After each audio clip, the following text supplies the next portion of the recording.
Hello दोस्तों, कैसे हैं आप। राइज फ्रॉम जरोबल के एपिसोड 17 के साथ हाजिर हूँ। एपिसोड की शुरुआत में हमें दिखाया जाता है मिलिट्री का सीन और वहाँ पे बाकी के जो वॉरियर्स होते हैं वो अपने पॉइंट्स दे रहे होते हैं जिससे उन लोगों को स्कोर बोर्ड पे नाम आ सके। और तभी जीव और पुपेन वहाँ पे पहुंचते हैं। पुपेन कहता है कि ये तो बहुत अच्छी बात है कि हम लोग वक्त रहते ही आ गए, नहीं तो हम लोग लेट ही हो चुके थे। जीव बोलता है कि हमें थैंकफुल होना चाहिए ली फैमिली के दो ट्विन ब्रदर स्नेक्स का।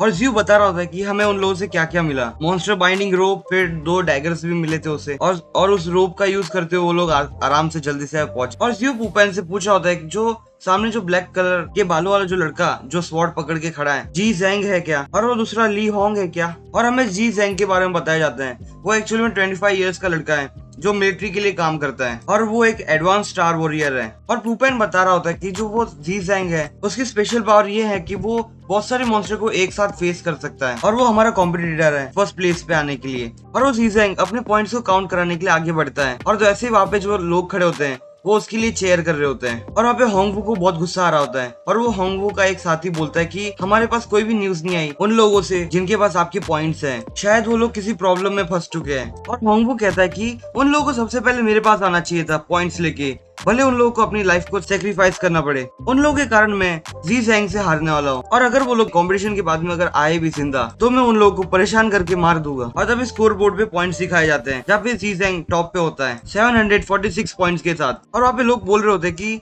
746 जो पॉइंट्स हैं वो अभी शायद हाईएस्ट पॉइंट्स चल रहे हैं। और कहते हैं कि जो पिछली बार जो ऑपरेशन हुआ था उसके जो हाईएस्ट पॉइंट्स थे वो 816 थे। अगर वो जी जैंग 800 पॉइंट्स लेके आता तो वो शायद फर्स्ट रैंक पे ही रह पाएगा। और होंगवू अपने मन में बोलता है कि मुझे लगा ही था कि ये इतना स्ट्रांग है कि इतने पॉइंट्स तो ला ही सकता है ये। और होंगवू अपने मन में बोलता है कि मैंने पहले से एक प्लान बना के रखा था अलग जॉइंट ऑपरेशन के लिए। भले ली ची और ली किंग की जो टीम सेंड की थी फॉरेस्ट के अंदर वो भले अभी आई नहीं है तो ही मेरे पास एक अलग प्लान है। और होंगवू सीधा जाता है और अपने पॉइंट्स दे देता है काउंट्स करने के लिए और कहता है कि जल्दी से करो, मेरे पास बिल्कुल भी टाइम नहीं है। और वो स्टाफ वाले बोलते हैं ठीक है हम लोग करते हैं चेक। और पॉइंट्स चेक करने के बाद ली होंग होता है वो फिर से टॉप पे हो जाता है क्योंकि उसके पॉइंट्स 813 थे। और वहाँ पे खड़े लोग बोल रहे होते हैं कि इसको सिर्फ 4 पॉइंट्स और चाहिए थे और ये रिकॉर्ड तोड़ देता। और कहते हैं कि जो जिनिंग सिटी का जो नंबर 1 जीनियस का जो अवार्ड है वो आज से इसका होने वाला है शायद। और होंगवू हंसते हुए जाता है जी जैंग के पास और उसे बोलता है कि इस बार का जो फर्स्ट पोजीशन है वो बस मेरा है पर तुमने बहुत अच्छा परफॉर्मेंस दिखाया। पर जी जैंग अपना मुंह घुमा के आगे चलने लगता है। और वहाँ पे जीव बोलता है कि मैं ये होंगवू को जानता हूँ और वो अपनी पुरानी मेमोरीज याद कर रहा होता है जहाँ पे होंगवू ने जीव को मार मार के उसका पैर तोड़ दिया होता है। और जीव उसे बोल रहा होता है कि मुझे यहाँ से जाने दो, मुझे माफ कर दो। और अगले सीन में दिखाया जाता है कि जो होंगवू के डैड होते हैं वो जीव के डैड से माफी मांग रहे होते हैं। और पुपेन आगे बढ़ता है और बोलता है कि मेरे पॉइंट्स कैलकुलेट करो। और जो कैलकुलेट कर रहा होता है पॉइंट्स को वो एकदम हैरान हो जाता है क्योंकि उसके पास अलग टाइप की मॉन्स्टर्स की स्किन होती है क्योंकि जो वो मटेरियल्स थे उसके पास वो एकदम रेयर थे और उसके पॉइंट्स ज्यादा ही होने वाले थे एक्चुअल में। और वो लोग कहते हैं कि ये अकेले ने इसने हंट किया था मॉन्स्टर्स को क्योंकि ये बहुत सारी स्किन्स लाया है, मतलब मटेरियल्स। और तभी प्यूपेन पूछ रहा होता है उन लोगों से कि कोई प्रॉब्लम है मेरे मटेरियल्स के साथ। और जो पॉइंट्स कैलकुलेट कर रहा होता है उसको वो दूसरा आदमी बताता है कि ये पेन हो का बेटा है प्यूपेन। और जो पॉइंट्स कैलकुलेट कर रहा होता है वो बोलता है कि मैं तो भूल ही गया था इस बारे में, मैं तो बस यही सोच रहा था कि ये कौन है जिसने इतने सारे मॉन्स्टर्स को मार दिया। और होंगवू अपने मन में बोलता है कि ये लड़का अभी भी जिंदा है और कहता है कि अभी तक मेरे साथियों की कोई न्यूज नहीं आई, शायद कोई प्रॉब्लम हुई होगी इनके साथ। और तभी प्यूपेन होंगवू की तरफ देख के बोलता है कि मुझे पता है तुम्हें खुशी नहीं हुई होगी मुझे देख के। और तभी होंगवू बोलता है कि मुझे क्या प्रॉब्लम होगी, पर मुझे पता है कि तुमने बहुत कम पॉइंट्स ही कमाए होगे क्योंकि तुम्हें देख के ऐसा लग रहा है कि तुम इंजर्ड थे बहुत दिनों से।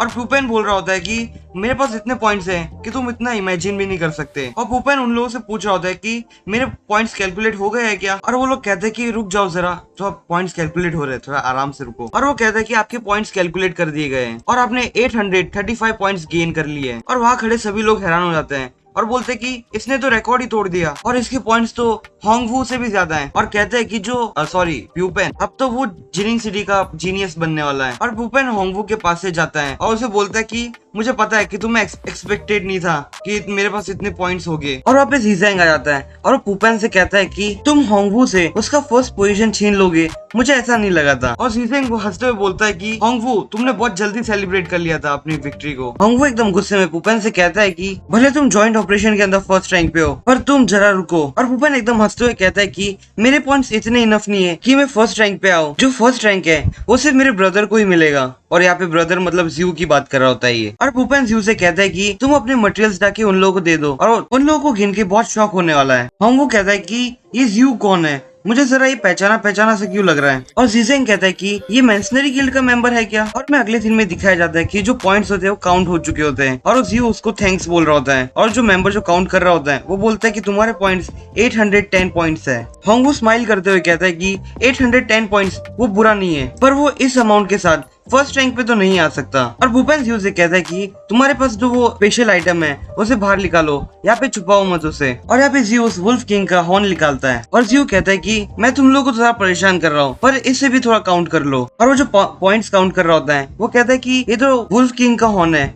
और वो कहता है कि मुझे लगता है कि मैं गलती कर रहा हूँ, ये सिर्फ एक डी रैंक के नॉर्मल मॉन्स्टर का हॉर्न है। और भूपेन कहता है कि चेक करके बताओ कि इसके कितने पॉइंट्स होते हैं, और बिल्कुल गलती मत करना क्योंकि ये कोई नॉर्मल हॉर्न नहीं है। होंगवू पुपेन से कहता है कि तुम जो कह रहे हो वो तुम्हें समझ में तो आ रहा है ना। और अभी जो पॉइंट्स काउंट कर रहे होते हैं वो लोग कहते हैं कि हम लोग इसे अच्छे से काउंट करेंगे, आप परेशान मत होइए। और हमें दिखाया जाता है कि जो कंप्यूटर होता है वो काउंट कर रहा होता है उसके पॉइंट्स, और एक्चुअल में चेक भी कर रहा होता है कि ये सही में एक वुल्फ किंग का हॉर्न है। और अगले सीन में हमें दिखाया जाता है कि जो कंप्यूटर होता है उसने भी कंफर्म कर लिया होता है कि एक वुल्फ किंग का ही हॉर्न है। और होंगवू एकदम परेशान होते हुए कहता है कि ये कैसे हो सकता है। और जीजेंग भी हैरान होते हुए कहता है कि इसकी उम्र 20 उम्र से ज्यादा होनी चाहिए क्योंकि इसके पास इतना खतरनाक पावर है। और ये उस पॉइंट काउंट करने वाले से कहता है कि अब तो ये प्रूव हो गया कि एक वुल्फ किंग का हॉर्न है, तो मुझे बताओ कि इसके पीछे मुझे कितने पॉइंट्स मिलने वाले हैं। और वो लड़का हैरान होते हुए कहता है कि आज तक कभी भी ऐसा इक्विपमेंट नहीं आया जॉइंट ऑपरेशन के अंदर, तो हमें भी नहीं पता कि हमें तुम्हें कितने पॉइंट्स देने हैं इस मटेरियल के पीछे। और वो कहता है कि हमें हायर अप्स को रिपोर्ट करना होगा, और फिर वो लोग तुम्हारा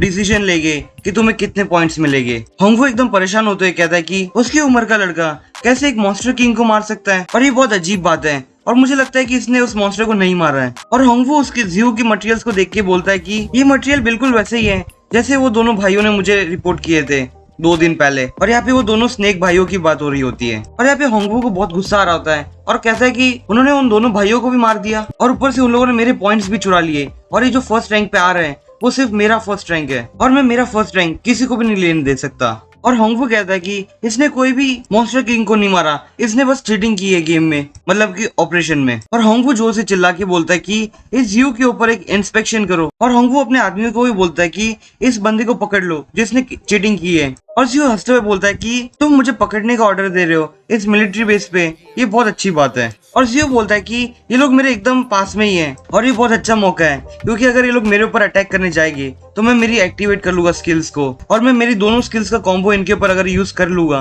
तो पता नहीं क्या होगा इन लोगों के साथ। और यहाँ पे जियो ने अपनी स्किल को एक्टिवेट भी कर लिया होता है। और होंगवू कहता है कि यहाँ पे क्या चल रहा है, मुझे उस लड़के के अंदर से क्यों अजीब सा ऑरा फील हो रहा है। और जियो अपनी तलवार बाहर निकाल ही रहा होता है कि तभी ऊपर से कोई एक अटैक कर देता है, और तो वहाँ पे धुआं हो जाता है, और धुआं हटने के बाद दिखाया जाता है कि वहाँ पे एक स्वॉर्ड ने अटैक किया होता है, मतलब कि वो स्वॉर्ड एक जमीन के अंदर धस जाती है। और जियो बोलता है कि ये तो एक जनरल का हो रहा है, और वहाँ पे वो तीनों जनरल से आ जाते हैं, और वो जो इंस्पेक्टर होता है उसका नाम वी चैन होता है। और वी चैन कहता है कि तुम लोग यहाँ पे बैटल नहीं कर सकते क्योंकि ये मिलिट्री का एरिया है, और कोई भी अगर रूल तोड़ेगा तो हमारे पास अथॉरिटी होती है कि किसी को भी मारने की। और होंगवू आगे बढ़ते हुए कहता है वी चैन से कि उस लड़के ने चीटिंग की है, कोई एक लड़का कैसे एक मॉन्स्टर किंग को मार सकता है, मैं आपसे रिक्वेस्ट करता हूँ कि आप उसके ऊपर इंस्पेक्शन करो। और वी चैन भी कहता है कि कैसे एक ऑर्डिनरी लड़का एक डी रैंक के मॉन्स्टर किंग को मार सकता है। और वो होंगवू से कहता है कि तुम सही हो, मुझे इसके ऊपर एक बार तो इन्वेस्टिगेट करना चाहिए। और भूपेन अपने मन में कहता है कि वी चैन और जो ली फैमिली है इन दोनों के बीच में जो रिलेशनशिप है वो इतना अच्छा नहीं है, तो भी ये क्यों अपनी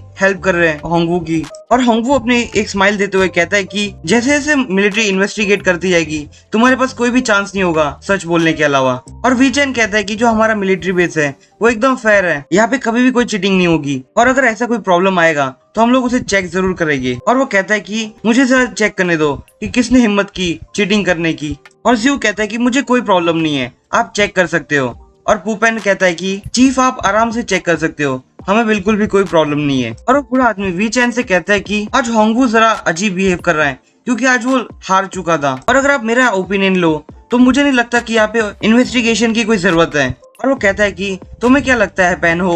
और पैन कहता है कि मिलिट्री बेस मेरे अंडर नहीं आता, इसलिए मैं किसी और टेरिटरी के बारे में कुछ भी नहीं बोल सकता। वी चैन जो डिसाइड करेंगे बस मेरी सहमति होगी उसके अंदर। और वी चैन कहता है कि अगर ये बात है तो मैंने तय कर लिया है। और कहता है कि पहले कभी भी मॉन्स्टर किंग के बारे में कोई पॉइंट्स नहीं रखे गए थे, पर आज मैं उनके पॉइंट्स रखता हूँ। और वो कहता है कि डी रैंक की जो मॉन्स्टर्स हो गए, मतलब मॉन्स्टर किंग हो गए, उनके पॉइंट्स 500 होने वाले हैं। और जैसे ही ये बोलता है वैसे ही ज्यू स्कोर बोर्ड पे नंबर 1 पे आ जाता है और ज्यू के पॉइंट्स 1310 होते हैं। और वहाँ खड़े जितने भी लोग होते हैं वो एकदम शॉक में हो जाते हैं और कहते हैं कि इतना खतरनाक जो स्कोर बनाया है ज्यू ने, वो कभी भी कोई भी क्रॉस नहीं कर पाएगा। और कहते हैं कि जो मैंसनरी गिल्ड वाले हैं उन लोगों को तो एक बहुत अच्छा जीनियस मिल गया। और वीचेन खुश होते हैं ज्यू से कहता है कि मैं बहुत खुश हूँ क्योंकि तुमने एक मॉन्स्टर किंग को मारा है और मुझे लगता है कि तो तुम्हारा जो फ्यूचर है वो बहुत ब्राइट होने वाला है। और ज्यू कहता है कि मैं सिर्फ मेरी जो स्किल्स होती है, मतलब ट्रिक्स होती है, उसके थ्रू ही उसे हरा पाया। अगर मैं सीधा जाके उसके साथ बैटल करता तो मैं उधर ही हार जाता। और वीचेन कहता है कि तुम्हें मिलिट्री ज्वाइन करने में इंटरेस्ट है क्या, क्योंकि हमें तुम जैसे लोगों की जरूरत है हमारी टीम में। अगर तुम हमारे साथ शामिल होते हो तो मैं तुम्हें इलाइट प्रोग्राम में शामिल कर दूंगा। और वो मैंसनरी गिल्ड का लीडर आगे आता है और कहता है कि तुम लोग मेरे गिल्ड का मेंबर को अपनी टीम में क्यों लेना चाहते हो, तुम्हें मैं यहाँ पे खड़ा दिख नहीं रहा। और कहता है कि मेरी नजर तो इसके ऊपर बहुत पहले से थी, जब से इसने गिल्ड को ज्वाइन किया था तब से, और बिल्कुल कोशिश भी मत करना इसको मेरे से चुराने की। और वो बूढ़ा आदमी आगे बढ़ता है और कहता है कि मैं मेरे बेटे की जो गलती की है उसने, उसके लिए माफी मांगता हूँ और कहता हूँ कि हमें सेलिब्रेट करना चाहिए इस जॉइंट ऑपरेशन की एंडिंग को। और वो बूढ़ा आदमी कहता है कि जो सेलिब्रेशन है वो 3 दिन के बाद ली फैमिली हैंडल करेगी उसे, और मुझे लगता है कि आप सब लोग अटेंड कर पाओगे उस सेलिब्रेशन को। और वो बूढ़ा आदमी कहता है कि अब मुझे यहाँ से जाना चाहिए। और वो होंगवू उसके पापा के पास जाता है और कहता है कि ये जो पॉइंट्स थे वो मेरे थे, इन लोगों ने मेरे आदमियों को मार के ले लिए। और वो बूढ़ा आदमी एकदम गुस्से में कहता है कि तुम चुप हो जाओ, तुम्हें ऑपरेशन की स्टार्टिंग में जो 3 टीम्स की पावर है उसे गैदर करके उन लोगों को पहले ही मार देना चाहिए था। और वो बूढ़ा आदमी कहता है कि ये ज़ूफेन क्या उस आदमी का बेटा है क्या। और दोस्तों यहाँ पे एक्चुअल में ज़ू के फादर की बात हो रही होती है। और कहता है कि मुझे लगा था कि वो तो मर गया था, पर जो भी हो तुमने डिसाइड किया जिनिंग सिटी में आने का, और अब मैं तुम्हें यहाँ से जाने नहीं दूंगा। और भूपेन कहता है कि उन लोगों को जाने दो, हम लोग सीधा जाते हैं मिलिट्री के हेडक्वार्टर्स में और जो रिवॉर्ड्स हैं उसे क्लेम कर लेते हैं। और सीसेंग भी कहता है कि सबसे पहले जाके रिवॉर्ड्स को क्लेम कर लेना, क्योंकि इस बार तो आर्टिफैक्ट भी मिलने वाला है और तुम्हें उसे क्लेम करने के बाद बहुत खुशी होने वाली है। और जियो अपने मन में कहता है कि फाइनली मैं मिलिट्री के हेडक्वार्टर्स में एंटर कर लूंगा। तो दोस्तों हमारा एपिसोड बस यही तक। अगर आपको मेरा एक्सप्लेनेशन पसंद आया तो प्लीज मेरे चैनल को सब्सक्राइब कीजिए। मैं आपसे फिर मिलूंगा इस सीरीज के अगले एपिसोड के साथ, तब तक के लिए बाय।